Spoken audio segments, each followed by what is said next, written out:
సమంతకమణి నేను ట్రైలర్ చూశాను నేను. అండ్ వెరీ ఎనర్జెటిక్ ఉంది. సమంతకమణి వాళ్ళు చాలా గొడవలు అయినట్టు తెలుస్తుంది. అండ్ బాగా తీశాడు Sriram. Thank you sir. And ఈ సినిమా పెద్ద హిట్ అవ్వాలి అండ్ అందరికీ టీమ్ అందరికీ బెస్ట్ ఆఫ్ లక్. అండ్ మా ప్రొడ్యూసర్ ఆనంద్ ప్రసాద్ గారు, ఆయనతో సినిమా నేను ఫస్ట్ టైం వర్క్ చేస్తున్నాను. ఈజ్ అ వండర్ఫుల్ ప్రొడ్యూసర్, అంతేకాదు wonderful person. So best of luck to the team. Samanthakamani పెద్ద హిట్ అవ్వాలని కోరుకుంటున్నాను.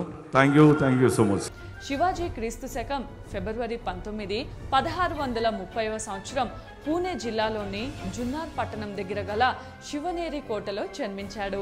శివాజీ తండ్రి సహాజీ, తల్లి జీజాబాయి. జీజాబాయికి సంభాజీ తర్వాత పుట్టిన కొడుకులందరూ చనిపోతుండగా ఆమె శివై అంటే పార్వతీదేవిని పూజించింది. అప్పుడే కలిగిన సంతానం శివాజీ. అందుకు గుర్తుగా శివై పేరు ఇతడికి పెట్టింది. శివాజీ తండ్రి అయిన సహాజీ బీజా